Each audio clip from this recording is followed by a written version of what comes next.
Radyo Pilipinas, Radyo Publiko, Radyo Pilipinas. May dalawang muka ang gutom na matagal nang kinahaharap ng bansa. Ang gutom ng magsasakang buong araw nagtatanim pero kapos pa rin ang kita. Ang gutom ng pamilyang walang maihain. Ang ugat ng problema, maraming dinadaan ng mga middlemen ang mga ani. Nagmamahal ang pagkain pero lumiliit ang kita ng mga magsasaka habang nahihirapang makabili ang mga pamilya. Ito ang binago ni Pangulong Ferdinand Marcos Jr. Ang presidente natin napakalinaw ng instruction sa amin noon, huwag kami bibili sa mga malalaking kumpanya. Unahin ang mga farmers co-op. Lahat ng mga benepisyaryo ng walang gutom, sa farmers co-op rin tayo humahango. So sir, yung farm niya, doon na kami bumibili. Noong nakaraang linggo, dinayo ng Pangulo ang South Cotabato.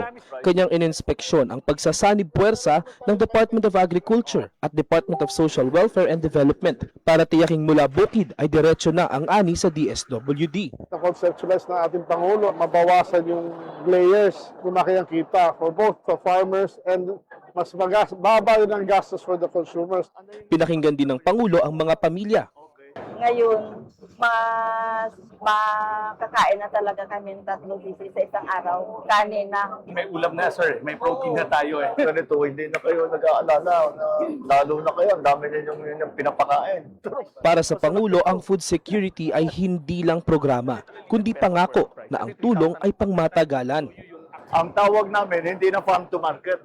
Ang tawag namin dito, farm to table.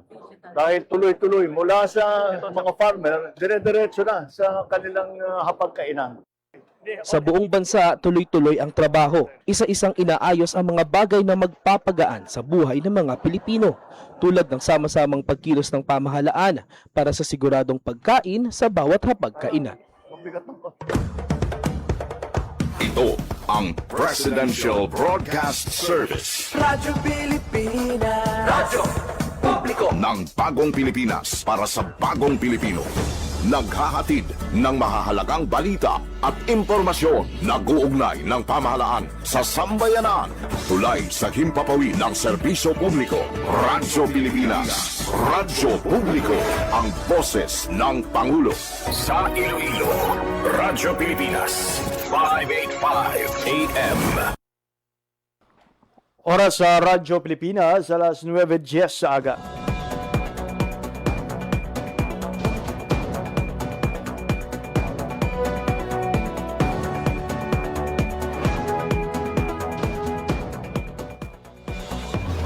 Sa Western Visayas, Panay Island, na tinamaan itong island-wide blackout. Ang pagsulod mo gate sa maasin watershed. Pinaka-purpose nila ini para sa operation nato. We have that in collaboration with the department. I am again standing up. Mapiktahan ang ila freedom of expression. Sa Office of Civil Defense naman po, Balita, issue, kag iban pa. Diri sa Radyo Pilipinas, Radyo Publiko.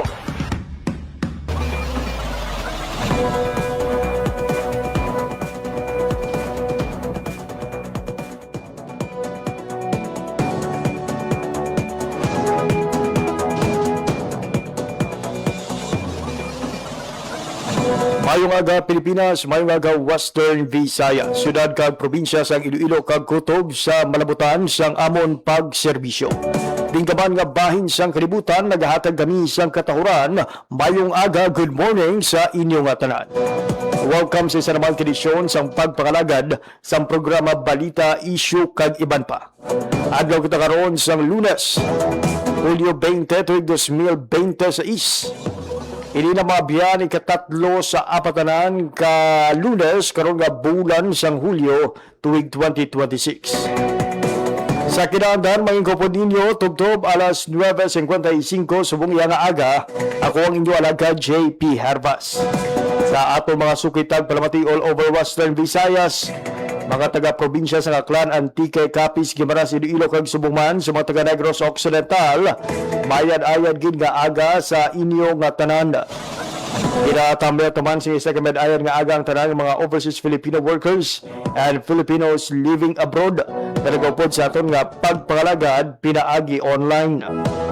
Ang palatuntunan, balita, issue, kag iban pa sa Rangaw Bataan Live sa 585 kHz sa lilisuan sang inyo mga radyo.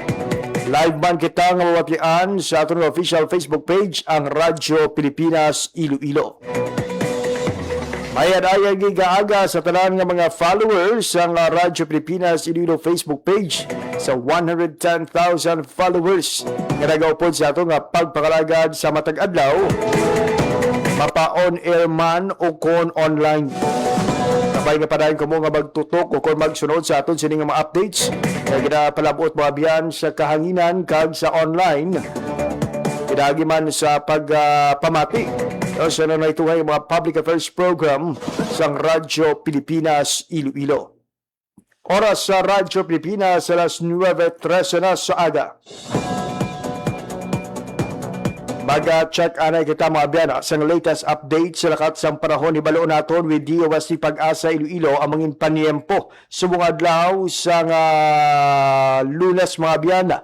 Kamusta ang aton sining mga kalauran?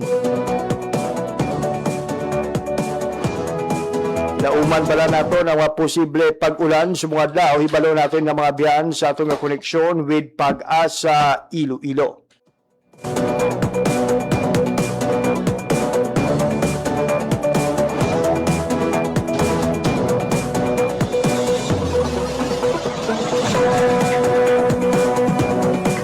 Oras sa Radyo Pilipinas, alas 9:14 na sa aga. Sa sining oras ko po natin sa Piyak Kalinya, via Ma'am Lenore Silvestre sa DOST Pag-asa. Ma'am Lenore, good morning. Hi, hello, good morning. Muna ang ating latest weather update para sa karon adlaw sa Lunes, July 20, 2026. Southwest monsoon ang nag-a-affect sa may western sections of Luzon, Cag, Visayas. Yung pag-unsing sistema din sa Western Visayas ay generally fair weather kita. Pero wala man natin nagatulang mga posibilidad sa mga isolated mga pag-ulan pangalatag panag-o ng grasong southwest monsoon. Mahina ito pag makasarangan naman ang hangin natin makahalin sa direction southwest to south. Nga magadalas ang makanay ito pag makasarangan pagpalit ng ating kalagatan. Forecast temperature natin generally nasa 25 to 33 degrees Celsius. Ang adlaw na katlak din ng alas 5:36 sa ginang aga, pagpatuloy din alas 6:16 karon sa hapon. Pag muna yung ating latest weather update, Halugret may ililag up radio station. Ako sa Leon Silvestre, madami salamat.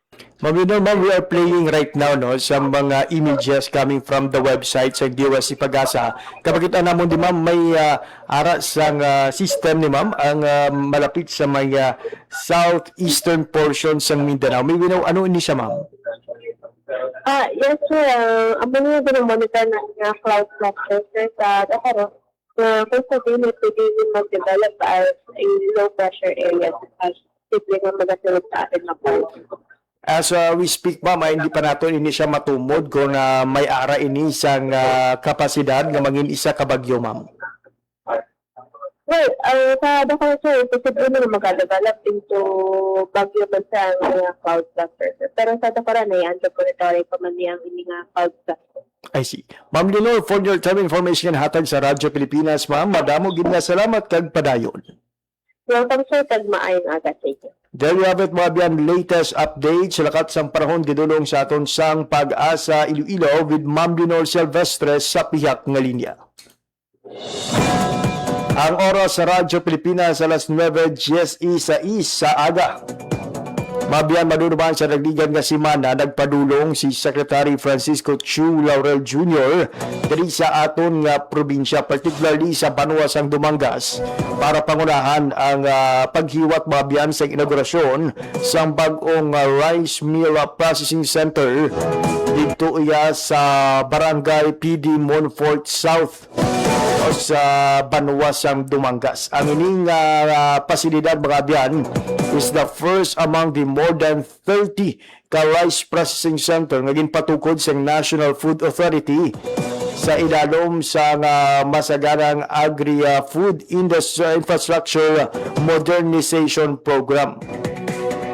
Kaya ginakalipay naton nga among the more than 30 plus ka mga modernized rice processing center ang warehouse kag pasilidad mga biyan sa bahin sang Dumangas ang 11 natapos. Kaya ginalauman nga maghahatag gid sa kasulhayan sa madamo nga mga mangunguma. And with this, ginalauman man nga mas madako nga kapasidad ang kaya baklon kag kaya nga iproseso sang NFA sa banwa sang Dumangas. Sini ginamang madugay aton nga igapabati ang nanging pahayag ni Secretary Francisco Chu Laurel Jr. Subong man aton man nga igapabati kay magluwas sa iya sining nga pagbisita amo ang pagpanagtag mga biyan sa ukunan maluwag sa inaugurasyon sa nasambit iyang processing center amo ang pagpanagtag sa nanoy tuhay nga mga suporta sa kaumahan kag pangisdaan may panagtag nga mga makinarya kag kagamitan that we expect nga maghatag pagid sa dugang suporta sa palangabuyan kag sa pang-adlaw-adlaw nga pagtrabaho sang aton sining nga mga mangunguma kag mangisda hindi lamang diri sa probinsya sang Iloilo kundi sa bug-os nga Western Visayas. So igapabati taman mga biyan sa hindi lamang madugay ang mga mensahe sang pagpasalamat sa mga tagbaton sang sining nga mga suporta gikan sa aton gobyerno. Samtang sa iban pa nga balita, pasiplatan taman mga biyan ang pila ka mga updates kag development sa iban pa nga mga ahensya sang gobyerno kaangay sang Department of Trade and Industry kag Department of Agrarian Reform.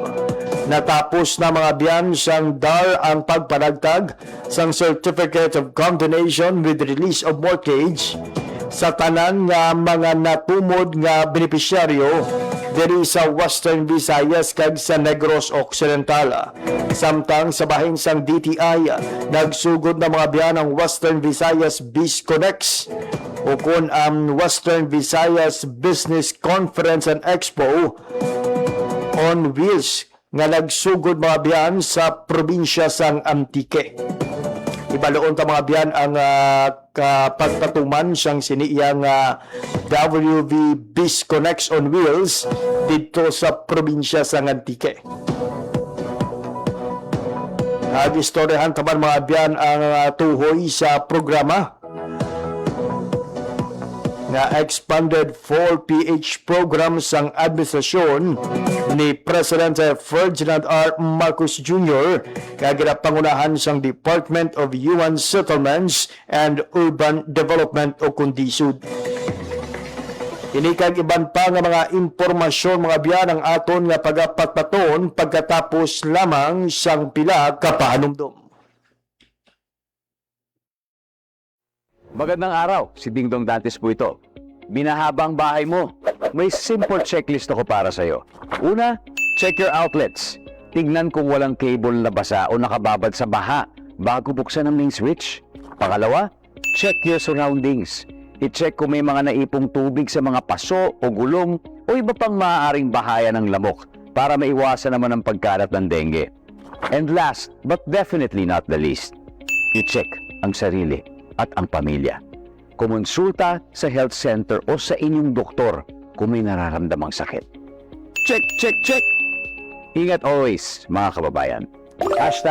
#panatag ang may alam. Maging panatag, Pilipinas.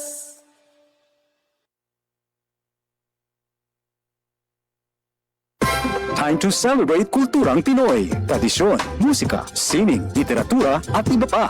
Anything and everything fun and Filipino. Ito ang Pinoy Kultura. Naaalala niyo pa ba ang mga katagang ito?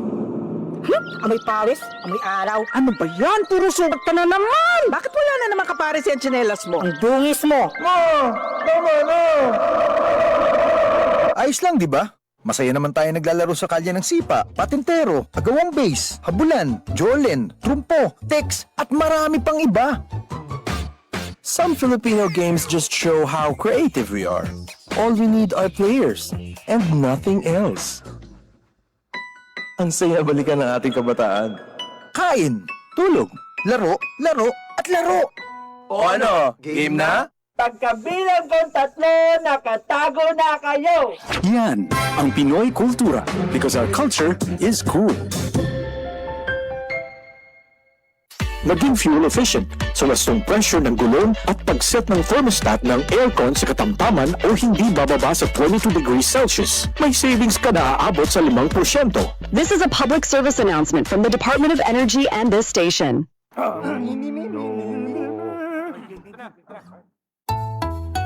Ang sumit-sit ay pang-mam-mam, ang sumipol ay pang-hum-ham, ang babae sa lansangan, huwag iritan kundi igalang. Pare, ang catcalling ay isang uri ng sexual harassment. Di biro ang sexual harassment at di nakakamacho ang pang-aabuso.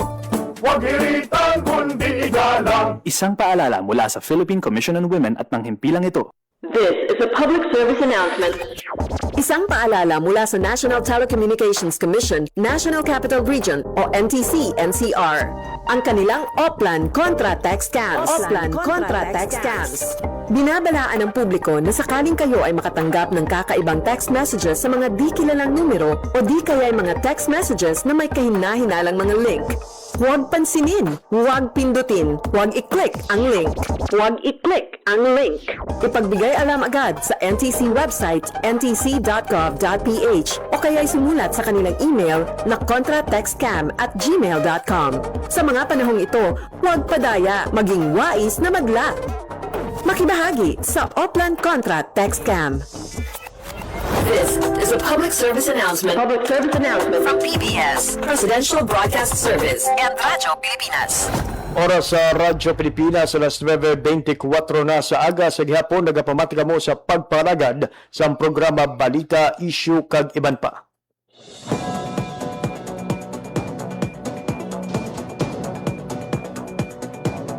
As mentioned earlier, mga biyan, sa nagligad ka simana, ginpaunahan ni Agriculture Secretary Francisco Chu Laurel Jr. ang pagparagtag mga biyan sa nanuhay-tuhay ng mga makinarya kag kagamitan kadungan sa iya sining pagbisita sa para sa inaugurasyon mga biyan sa masobra 355 milyones pesos na modernized facilities ang NFA sa Banwa mga biyan sa Dumangas, particularly sa Barangay PD Monfort South.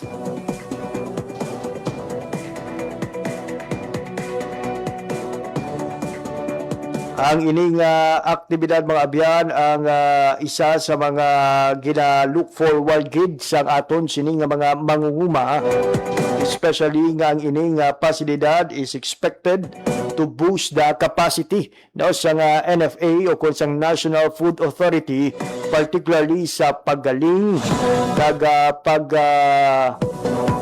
store mga abyan sa mga ani sa aton sining mga mangunguma.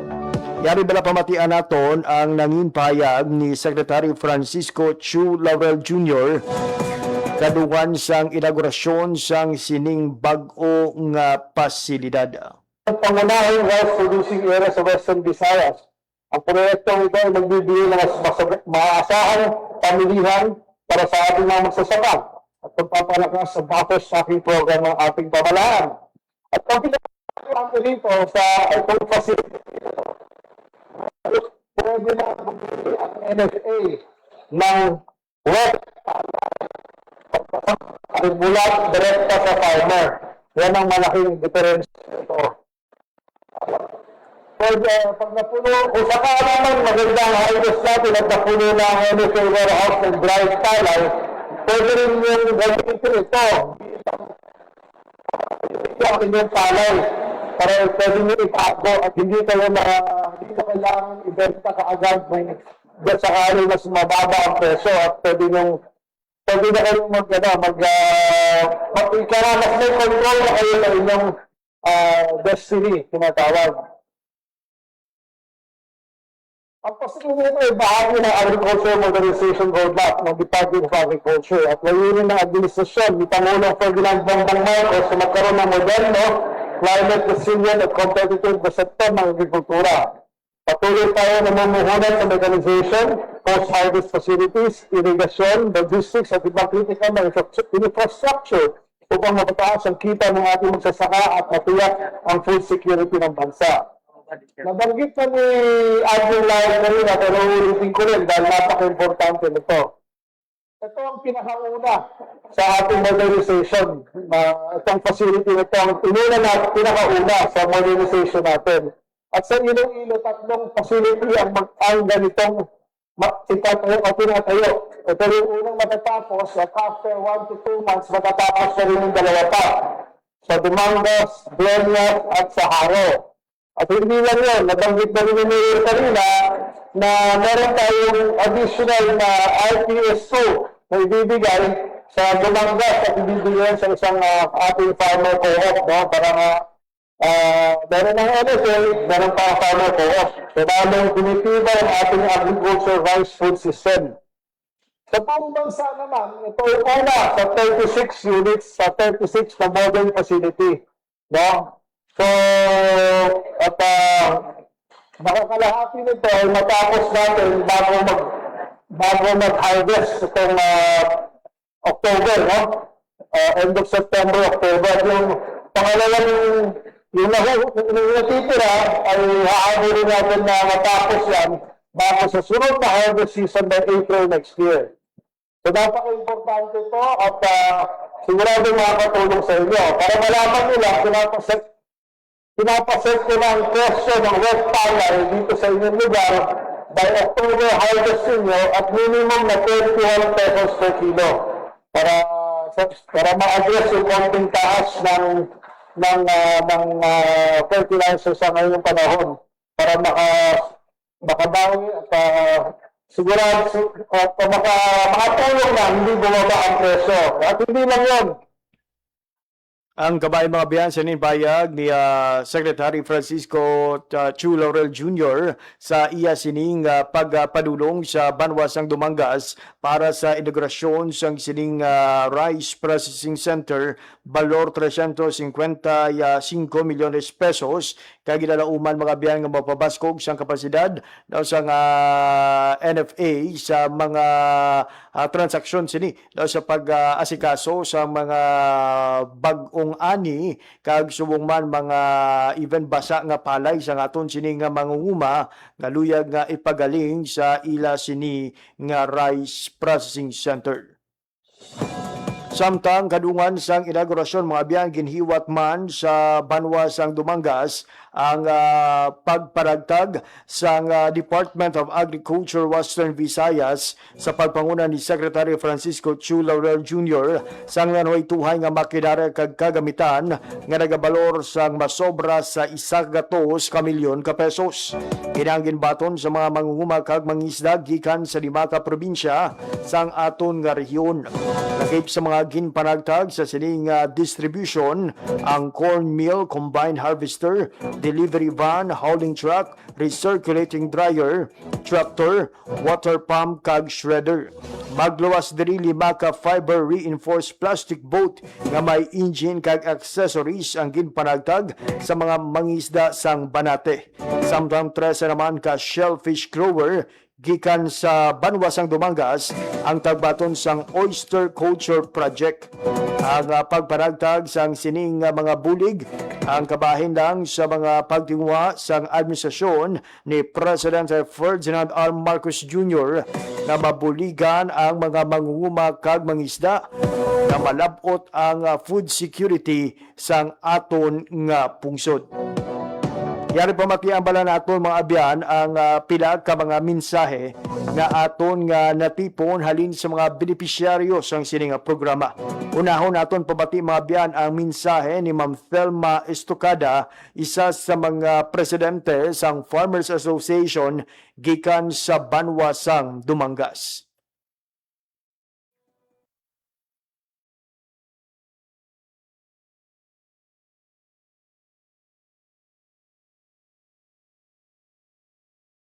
Ako po pala si Telma Estocada ng PD Montfort North Irrigators Association, situated in PD Montfort North, Dumangas, Iloilo. Ang gaano po kalaga yung beneficyong handog ng DA ngayong araw sa inyong asosasyon? Napakalaki pong benepisyo ang natanggap ng association dahil po ito nakakatulong sa aming land preparation at saka sa post-harvest na kailangan ng mga magsasaka. Mensahe niyo po kay Pangulong Ferdinand R. Marcos Jr. at sa kay Secretary Chulaga. Taos-puso po kami nagpapasalamat kay President Ferdinand Marcos Jr. at saka po kay Secretary Kiko Tio Laurel sa napakagandang handog sa mga magsasaka, lalo na po sa aming association, ang PD Montfort North Irrigators Association po. This time, mga biyan, pamatian naman natin ang nangin pahayag ni Danilo Distor gikan naman sa probinsya ng Capiz nga isa sa mga tagbaton sa mga makinarya kag kagamitan nga ginparagtag sa Department of Agriculture.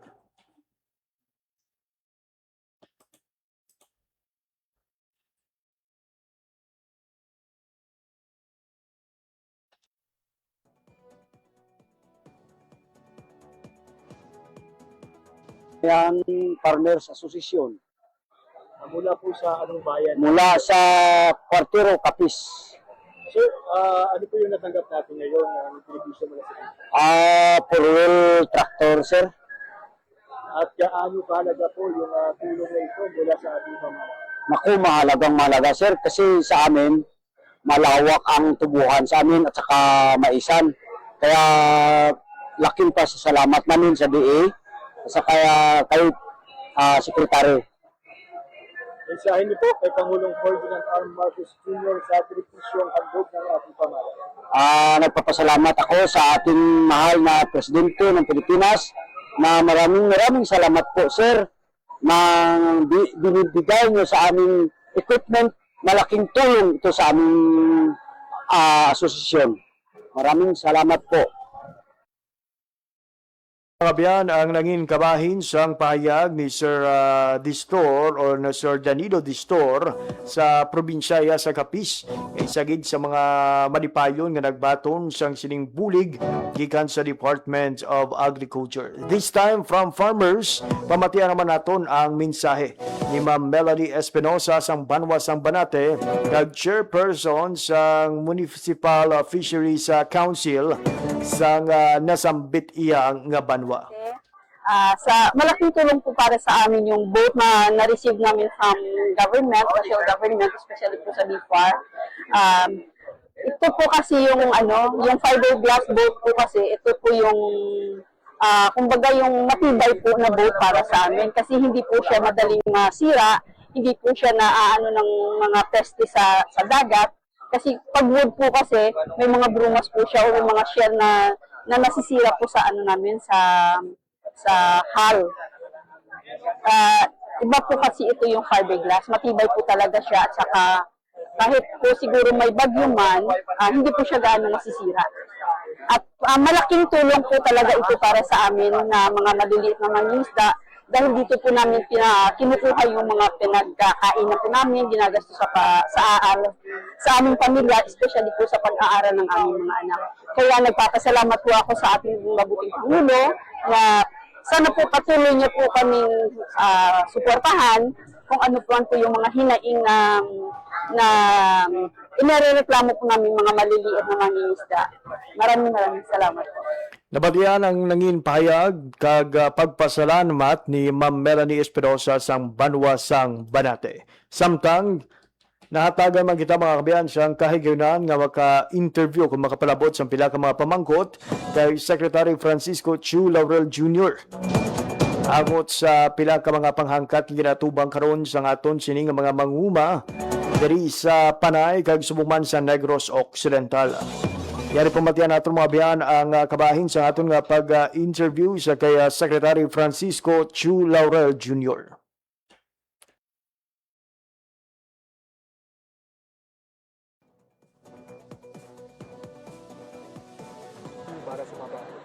Yung ASF, dahil nga usually lumalabas siya sa tag-ulan at yun na nga, umuulan, kaya lumalabas ulit yan. At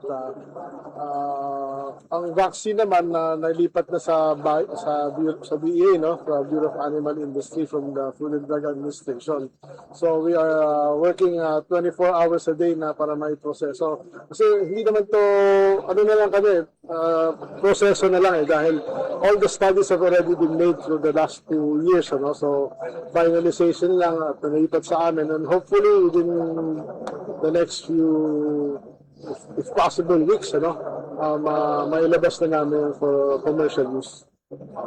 Yung mga Ilonggos po na farmers are hoping na matatapos at maging fully operational na po yung Alao River Matutugos Project kasi malaking tulong sa kanila. Meron po kayong latest update or what are we expecting from may pondo na yung Highline Canal na nakitang kailangan pang gawin, ano. Tuloy-tuloy naman ang pagtrabaho nun. Hopefully baka by next summer matapos na. Take this opportunity din para mahiling yung update sa RSSI and sa station sa Negros Occidental. Secretary, ano po yung tulong ng? Well, yung RSSI is a real problem, ano, at maraming naapektuhan. At while there are chemical pesticides na magagamit dyan, nag-umpisa na tayong gumamit niyan sa Negros noong una. At ang hirap kasi sa malaking farm, ang hirap pasukin kung saan yung infested na area. So ngayon, we have just gotten drones, no, para mas targeted at pasukin, liliparin yung taas, drone spray na ang gagawin. Ang problema ngayon, ang Negros ay ayaw gumamit ng chemical pesticides. So that is an issue, di ba? So, di ba? Kung ako masusunod, dapat if we want to solve this problem, we have to open out our mind, no, and solve the problem now, and then later siguro kung anong gusto nilang huwag gamitin yung chemical agents, dahil meron naman tayo na-develop na bio-agent. But then, the problem is, we need to replicate, kailangan paramihin yun. So, ngayon pa lang natin pinararami. No? So, the game plan is to use the chemical pesticides habang pinaparami natin yung bio-agents natin. And then, pag marami ng bio-agents, yun ang gagamitin para pag-spray at tuloy-tuloy, using drones and others. Of course, ang problema, kailangan ng budget. Meron kaming budget na 10 million na inilagay, mukhang kulang pa. So naghahanap kami ng budget na ipapatong ko dyan. But then nag-declare na rin baka mag-declare na rin ng state of emergency or nag-declare na ba? I'm not so sure. Kung mag-declare naman ng LGU ng state of emergency, nagagamit naman nila yung kanilang funds also to augment, no, para ma-solve ka ganito. Minomonitor din namin lahat, ano. I think sa Bukidnon, we're ready doon. Sa Iloilo, we're getting ready just in case na parang pinaghahandaan na rin talaga. Dahil yavet mabiyan ang mga dugang pahayag ni Secretary Francisco Chu Laurel Jr. angot sini sa mga pagpamesta mabiyan sang RSSI kag sumuman sang African Swine Fever kon ASF sa mga hog industry kon babuyan sa aton nga pungsod. So gina-look forward nila nga mangin available na for commercialization ang ining bakuna mga abyan batok sa African Swine Fever kon ASF. Samtang nagapati naman si Secretary Chu Laurel Jr. nga mas maayo kung na igamiton anay ang mga chemical agents sa pagkontra sa RSSI samtang ginapadamo pa, no, ang mga bio-agents nga magbato sa sining peste nga nag-apekto karon sa madamong nga katubuhan sa Negros Island region. Oras sa Radyo Pilipinas, alas 9:41 sa aga. Samtang sa iban pagidga balita,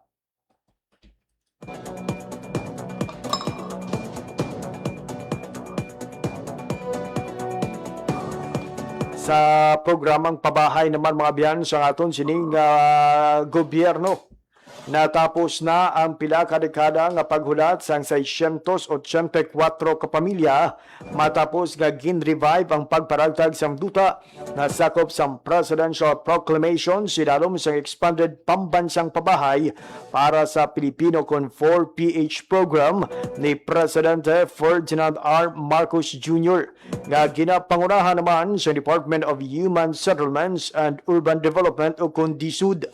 Sa pagpasangkad siyang sakop sa expanded 4PH program, ginbuhi liwat ni DSUD Secretary Jose Ramon Aliling ang pagpanagtag sang Certificate of Lot Award kag Certificate of Entitlement para sa residential nga kadutaan sakop sang nanaytuhay nga Presidential Proclamation. Kalakip sa una nga mga benepisyaryo amo ang gikan sa mga residential site sa Los Baños, Laguna, Lucena City sa probinsya ng Quezon, Nara, Palawan, kag diri sa syudad sang Iloilo ang mga benepisyaryo gikan sa distrito Sangharo. Lunsay nga gindeklara nga nagakabagay sa programa pinagi sa Proclamation na number 550-436-574 kag 1538. Si Secretary Aliling nga nagpahayag ang pagtingob sa Presidential Proclamation sa expanded 4PH program amo ang pagsunod sa direktiba ni Presidente Marcos Jr. nga palaparo ng mga inisyatiba sa gobyerno sa pabalay kag sa katapusan masabat ang madugay na nga ginahulat nga mga kabalakas ng informal settler nga mga pamilya. Halin 2019 to 2022 may 24 ka benepisyaryo lang ang nakabaton sang SELAS o kon COEs bangod sa nanaytuhan nga pagpanghangkat sa pagpatuman, partikular ang mga pagkatublag nga dala sang pandemya kag mga delay bangod sang iban pang mga prioridad sang programa. Kasunod sang pagpasangkad sang 4PH program sa tiyon sa pagpungko ni Secretary Aliling ang DSUD nagpadasig sing dako sang pagproseso kag paghatag sa mga dokumento sa pag-angkon sang duta nga nagtugot naman sa 684 ka mga benepisyaryo nga makabaton sang ilang mga sertipiko sa sulod sang wala pa sa isa ka tuig.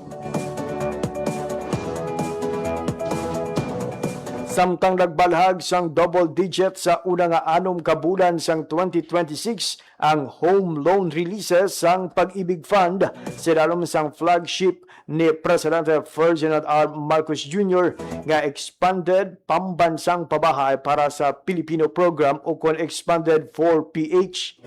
Ginsiling ni Department of Human Settlements and Urban Development Secretary Jose Ramon Aliling nga ang mabaskog mga resulta nagapakita sang padayon nga mga pagtingwa sang gobyerno nga himuon nga mas kasarangan ang home financing nga mas madali matigayon ilabi na sa mga minimum wage kag manubo nga kita nga mga Pilipino. Ang mabaskog nga performance sa unang nga katungasang 2026 nagapakita sang paday nga demand para sa baratong home financing. Agod labi pa nga mapauswag ang masarangan kag mapadayon ini nga momentum ang Pag-ibig Fund paday nga nagatanyag sang iya subsidized 3% rate para sa mga kwalipikadong mga socialized housing borrowers samtang ang mga promotional rates naman nga 4.5% kag 5.75% ginhimo nga magamit para sa manubo nga gasto, tunga-tunga nga gasto kag bukas nga merkado nga mga pautang sa pabalay. Suno kay Aliling, ang mabaskog nga performance sa una nga katunga nagapakita sang resulta sang tingob nga pamaagi nga ginatinguan sa gobyerno kag pribado nga sektor nga nagahatag sang malig-on nga pundasyon agud madala ang pagpanag-iya sang balay nga malabot sang mas madamo nga pamilya nga Pilipino. So we look forward mga biyanda through this expanded 4PH program. Madamo pagid nga mga Pilipino nga sa karon wala pa sang ila kaugalingon nga puduy-an ang makabaton na kung makaangkon man sang ila kaugalingon nga balay sa malapit nga palaabuton. Samtang sa iban pagid nga balita, nagmadinalagon ang paghiwat sang una nga bahin sang Western Visayas Business Conference and Expo o kung WV BizConnex sa probinsya sang Antique. Katuyuan sini nga madala ang impormasyon, inobasyon ka mga oportunidad palapit sa mga negosyante sa nanoytuhay nga probinsya sang Western Visayas. Gintabungan ang aktibidad sa madamo nga mga micro, small and medium enterprises, mga ahensya sang gobyerno, business support organization, financial institution, kag iban pa nga mga stakeholder. Sa iya mensahe ginpahay ni DTI 6 Acting Regional Director Mutya Yusores nga samtang nagabago ang teknolohiya, merkado kag panginahanglan sang konsumidor, kinahanglan man nga magpadayon sa pagbinuligay kag pagtuon ng mga MSMEs agud mangin mas mabakod kag handa sa mga panghangkat sa palaabuton. Nagtambong man sa aktibidad si Antique Governor Paulo Javier na nagpahayag sa padayon nga suporta sa probinsya sa pagpauswag sang MSMEs. Ang paghiwat sang WV BizConnex on Wheels sa mga probinsya kabahin sang serbasyon sang tuigan nga National MSME Month 2026. Kag sa iban pang balita mga biyan,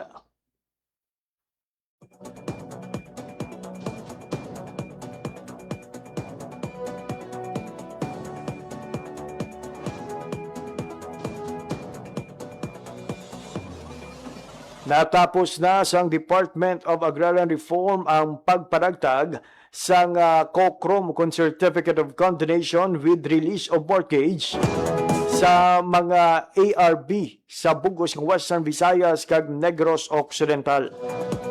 Sunod sa Dar Western Visayas na kumpleto na ang pagpadagtag sang 60,000 ka COCROM para sa 44,388 ka ARB halin sa 5 ka probinsya sang rehiyon nga dalay nga nagpana sa masobra sa 2 ka bilyon ka pesos nga utang sa duta nga ila ginatalauma. Sa kapin 44,000 ka benepisyaryo, halos 21,000 naman ka manguma ang nabuligan sa Iloilo.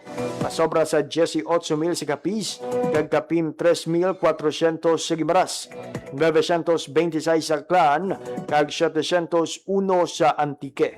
Samtang natapos man sang Dar Negros Island Region ang pagpanagtag sang 158,165 ka COCROM para sa kapin 109 ka ARB sa Negros Occidental na nagresulta naman sa pagpana sa kapin 19.4 bilyones pesos na gintingob nga utang sang mga mangunguma. Ang madasig nga pagkompleto sa pagpanagtag sang COCROM sa Western Visayas kag pati na sa Negros Occidental, kabahin sang pagtuman sang DAR sa mando ni Presidente Ferdinand R. Marcos Jr. nga mahilway kilayon sa utang ang mga mangumang nga benepisyaryo sang agrarian reform kag mabuligan sila nga mangin mas produktibo kag maayo ang ila pangabuhi. Alas 9:50 sa aga. Gustoon taman nga magpalawig pa kabaghatag sang dugang nga mga detalye. Pero wala na kita sang oras nga nabilin sa aton sining pagpakalagad. Hindi na gilamang kutob ang aton sining pagpakalagad subong adlaw sa Lunes, Hulyo 20, 2026. Sa ngalan sa akon mga katuwang technical, Mr. Alan Defante sa studio, kag Mr. Rochelle Jones Sotahero sa transmitter, ako naman ang inyo nangin alaga, JP Hervas. Madamo nga salamat sa inyong pagpamati. Maayong aga, Pilipinas. Balita, issue, kag iban pa. Diri sa Radyo Pilipinas. Radyo Publiko. Radyo Pilipinas.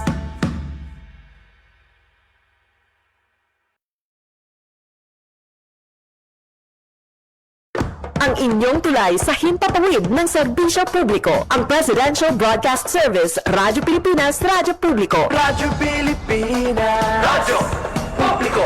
Kinilala ng pang-international at prestigyosong Asia Pacific Broadcasting Plus Awards 2025 para sa kategorya ng Government Streaming. Ito ay dahil sa epektibo nitong pagsasanib ng mga tradisyonal na media tulad ng telebisyon, radyo at print para masabayan ang mabilis na pag-inog ng mundo ng digital at social media tungo sa mas epektibong paghahatid ng mahahalaga at napapanahong mga impormasyon sa mamamayang Pilipino.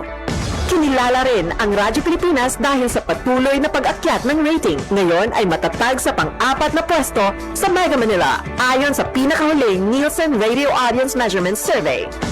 At sa social media, nakamit ang mahigit 2,000% pagtaas ng bilang ng mga sumusubaybay sa Radyo Pilipinas page sa unang bahagi ng 2025. Patunay ito na ang inyong Radyo Pilipinas Radyo Publiko ay tunay na kaagapay ng inyong pamahalaan sa paghahatid ng serbisyo sa mga mamamayang Pilipino. Mula sa aming lahat, sa ngalan ng inyong pamunuan at mga kawani ng Presidential Broadcast Service, kasama ang inyong mga himpilan ng Radyo Pilipinas sa buong kapuluan. Maraming salamat po sa inyong lahat, sa inyong pagtangkilik at pagkilala. Radyo Pilipinas. Radyo Publiko. Radyo Pilipinas. Radyo Publiko.